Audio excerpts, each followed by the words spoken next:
За та бүхэндээ өмнөх хичээл дээр кассинг гүйлгийг нэг хүртэл шивж үзүүлсэн бол одоо харилцахын гүйлгийг шивж үзүүлье.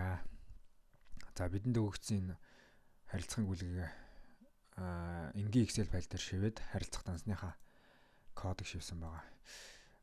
Яг практик дээр болохоор энэ өгөгдсөн жагсаалтыг болохоор харилцахын хуулгаа харж агаад шивж байгаа гэж төсөөлөөр. За тэгээд нэмээд дансныхын кодуудыг харьцан дансны кодуудыг өмнөх хичээл дээр бас хийж үзүүлсэн байгаа тийм.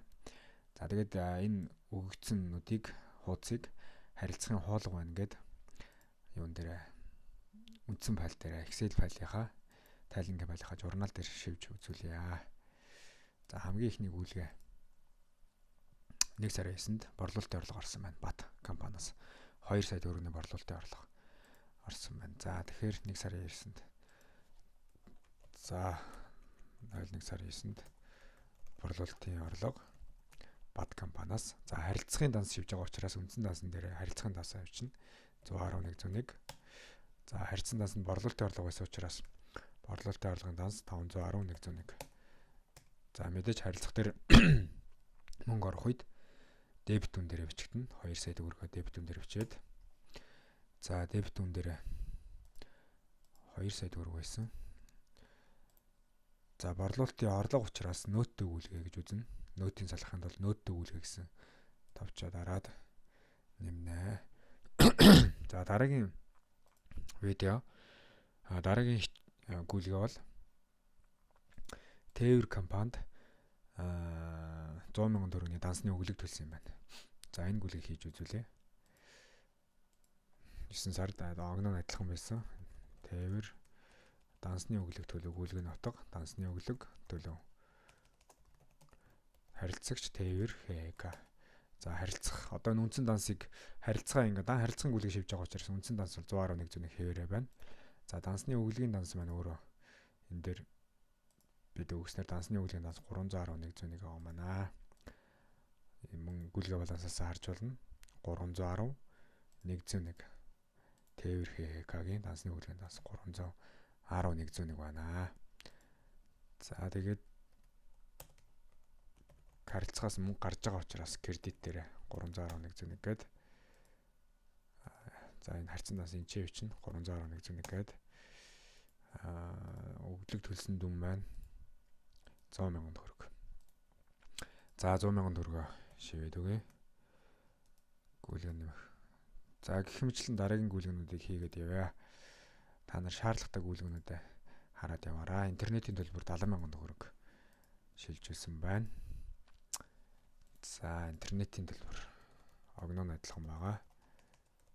Интернетийн төлбөр за 701.001 данснуудыг гүйлгээ балансаас харж болно. Интернетийн төлбөр маань шуудаа холбооны зардалд орж байгаа. 70,000 төгрөг кредитээр бичээд гүйлгээ нэмэх гэж шивчлээ. За дараагийн гүйлгээ маань Тээврийн төлбөр шилжүүлэг үнэ. Харьцан данс нь 701.003-аар авсан юм байна. 1 сарын 12-нд. За энэ гүйлгээ хийж үзүүлье. 20 оны 01 сарын 12-нд Тээврийн төлбөр шилжүүлв. За харьцан дансаа дахиад харъя. 700.003 200,000 төгрөг. 200,000 төгрөг. Тээврийн зардлын данс 701.003. За энэ зардлын нэрнүүд гарч байна те. Тухайн зардлын дансны харгалзах нэрүүд гарч байна. За гүйлгээ нэмэх гэж нэмжлээ. За дараагийн гүйлгээ борлуулалтын орлого 1 сарын 15-нд хувийнаас борлуулалтын орлого орсон байна. 20 оны 01 сарын 15-нд борлуулалтын орлого харилцагч хувь хүн. За харьцан данс маань 510.1 борлуулалтын орлогын данс. За хэдэн төгрөгийн борлуулалтын орлого орлоо. 500,000 төгрөгийн борлуулалтын орлого орсон. За мөнгөн дүн харилцах руу мөнгө орж байгаа учраас дебит үн дээрээ 500,000-ыг шивнэ. За борлуулалтын орлого нь нөөттэй гүйлгээ гэж нэмэх байгаа. За дараагийн гүйлгээ За энэ дээр анзаарах юм бол энэ шарлуулсан гүйлгэнүүд байгаа. Энэ шарлуулсан гүйлгэнүүд болохоор харилцахаас каста харьцсан гүйлгэ гэсэн. Харьцсан дансыг харах юм бол 100 101 гэж байна те. Тэгээ каста харьцсан дансныг харилцаа шивэх үед хийхгүй байгаа. Яагаад вэ гэвэл эхний хичээл дээр каса шивэх үедээ харилцахтаа харьцсан гүйлгийг харилцахаас мөнгө орсон юм уу? Харилцахаас касаас харилцахаар мөнгө тушаасан тэр гүйлгээ хийцэн учраас энэ гүйлгэнүүд кас шивэгдэх үед хийгдсэн байгаа гэсэн. Хэрвээ кас шивэгдэхэд энэ гүйлгийг хийчээд харилцах дээрээ дахиад их юм бол энэ гүйлгээ програмд 2 удаа давхартаад орно гэсэн үг. Тэгэхээр давхартуулахгүй тул нэгэнд кас шивэх үед кас харьцсан данс шивэгдсэн учраас шивэхгүй байх нэ. За тэгэхээр дараагийн гүйлгээ 1 сарын 15 цалингийн урьдчилгаа төлсөн байна. Сая 200 сая төгрөгийн.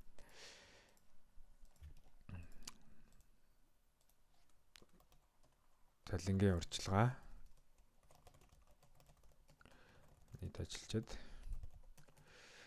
За цалингийн өглөгийн данс 313.001.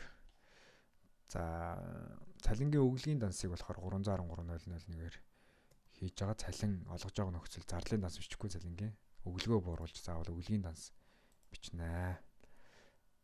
За сая 200 сая төгрөгийн цалин шивсэн байна. Сая 200 гарч байгаа учраас кредит дээрээ шивж байгаа. Гүйлгээ нэмэх. За дараагийн данс нь 1 сарын 16-нд бараа материал худалдаж авсан байна. 340 сая төгрөгийн. 1 сарын 16-нд бараа материал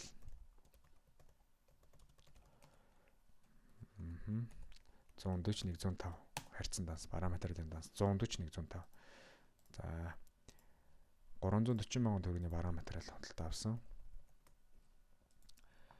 За гүйлгээ нэмэх гээд ингээ шивэгдэж байна. Дараагийн гүйлгээ 1 сарын 20-нд 1-р сарын түрээсийн төлбөр төлөв гэж байна 200 сая төгрөг. 2020 оны 01 сарын 20-нд 1-р сарын түрээсийн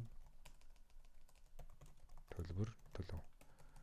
Түрээсийн зардал маань түрээсийн өглөг урьдчилж үүсгээгүй учраас шууд зарлалын данс бичиж явж байгаа гэсэн үг. Цалин дээр болохоор цалин бодох үед програм цалин бодогдох үед цалингийн өглөг үүсчдэг учраас цалингаа олохдоо цалингийн өглөгөө дансаа бичиж байгаа.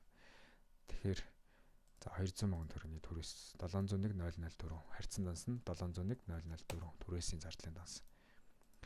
За 200 сая төгрөгийн түрээс төлсөн байгаа. За гүйлгээ нэмэх гээд нэмчээ.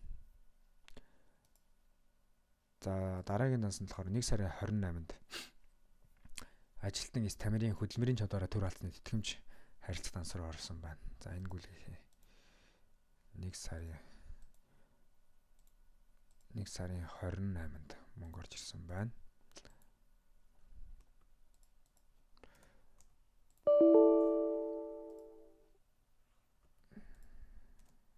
Нэг сарын 28-нд ажилтан эс тамирын тэтгэмжийн мөнгө нийгмийн даатгалын сангаас орсон байна тийм. За тэгэхээр ажилтан эс тамир буюу ажилтнад өгөх өглөгийн данс гэж байгаа. Ажилтнад буцааж энэ мөнгийг өгөх учраас өглөгийн дансыг бичсэн байгаа. 311.005. 311.005 гэдэг данс маань ажилтнад өгөх төр өглөг үүсэж ин гэсэн үг. За мөнгөн дүн нь болохоор 117,229. За наривчлалт нь хуулаад авчаа. За мөнгө орсон учраас дебит дээрээ бичээд гүйлгээ нэмэх гэж хивж байна. За дараагийн гүйлгээ. За эргээд харилцахаар орсон мөнгөө тамирын эст ажилтан эс тамир руу олгож байгаа. Тэгэхээр 1 сарын 28-нд ажилтан эс тамирын тэтгэмжийн мөнгө олгоо гэж байгаа. Өглөг үүсгэцээд компани харилцагт байгаа учраас буцаагаад тухайн ажилтнаа төлсөн. Тэгэхээр харьцсан данс нь ажилтныхаа өглөгийн дансыг төлсөн хэвээр байгаа. Харин харилцагаас мөнгө гарч байгаа учраас кредит дүн дээр бичнэ.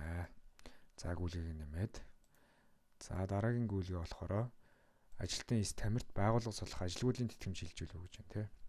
За тийм энэ дээр бас ажилгүйдлийн тэтгэмж бодох хичээл дээр тамирын тэтгэмжийг бодсон дэлгэрэнгүй бодсон байгаа. Тэн дээр болохоор ажилтан тамирын тэтгэмж нийт энэ хоёр дүнгийн нийлбэр буюу 140,759 төгрөгийн тэтгэмж бодогдохоос сангаас 117,000 ажилтан тамирт болохоор 23 мянган төгрөгийг байгууллагаас олохоор болсон юм байна. Тэгэхээр байгууллагын тэтгэмжээ олгосон байна.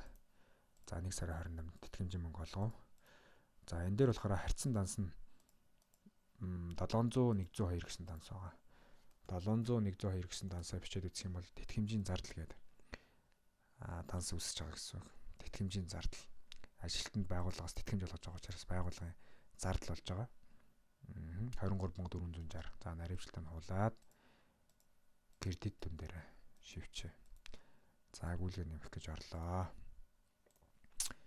За дараагийн гүйлгээ ажилтан Б туяагийн жирэмсний тэтгэмж хилжүүлвэ гэдэг. За жирэмсний тэтгэмж хэрхэн бодох талаар яг энэ туяагийн жишээн дээр бас дэлгэрэнгүй хичээл байгаа. Тэрийг үзээрэй яаж бодогдсон талаар. За ямар ч гэсэн нийгмийн татгалын сангаас харилцах руу ажилтан туяад өгөөрэй гэд тэтгэмжийн мөнгө 1 сарын 28-нд орсон байна. За гүйлгийн нутгийг хуулаад авчээ. Шууд хууш тавиад огноо адилхан. За тэтгэмжийн мөнгийг болохоор мөн адил ажилтнад өгөх өгүүлгийн дансаар бүртгэж байгаа. 311 тэгдэг 5 гэсэн дансаар. За харилцах руу мөнгө орж байгаа учраас дебит дүн дээр шивж байгаа. За дөнгөө хуулаад авчээ. За дебит дүн дээр хуулаад гүйлгээ нэмэх тавч дарахад ажилтан туяагийн жирэмсний тэтгэмж шилжүүлвэ гэд мөнгө нь орж байна. Харилцах руу орсон бүртгэж байна. За дараагийн гүйлгээ ажилтан туяагийн жирэмсний тэтгэмжийг буцаагаад өгч байна 1 сарын 28-нд. За тэгэхээр яг л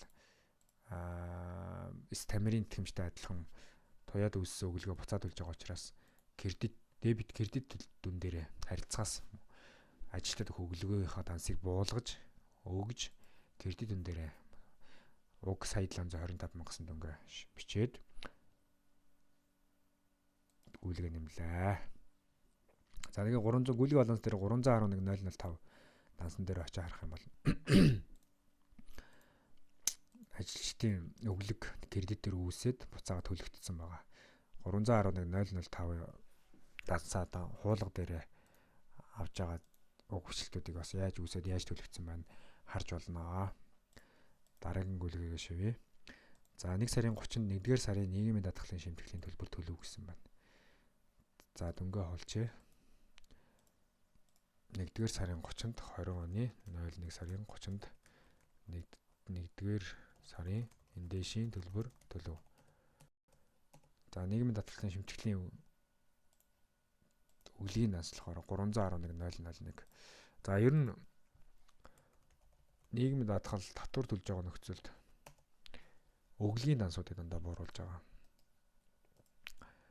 Учир нь нийгмийн даатгал татвар эднэр маань урьдчилаад тооцоол хийгдээд өглөг үүссэн байдаг учраас өглийн дансаа бууруулж байгаа. За дөнгөний хулаад тавьчих. Төлбөр төлж байгаа учраас кредит талаараа бичигдэнэ. За гүйлгээ нэмэх гээд шивхэд гүйлгээ орлоо. За дараагийн гүйлгээ 1-р сарын хувь хүний орлогын албан татвар төлөв гэдэг. За 355 мянган төгрөгийн хувь хүний орлогын албан татвар төлсөн байна. За энийгээ кредит дүн дээр мөнгөнд тавьчих.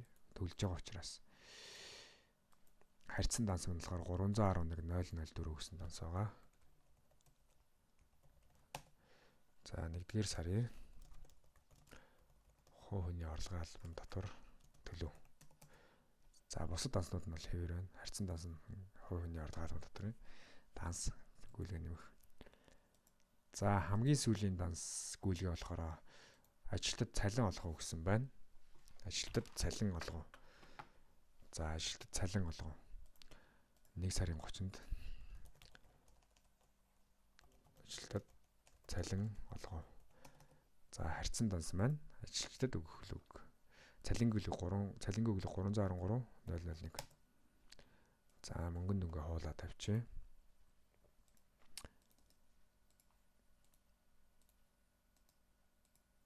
За гэх мэтлэн гүйлгээ нэмээд гэх мэтлэн гүйлгээнүүдээ харилцагын хулгасаа хараад дансаа тодорхойлоод ингэ шивээд явах нэ. За анхаарал тавьж үзсэнд баярлалаа.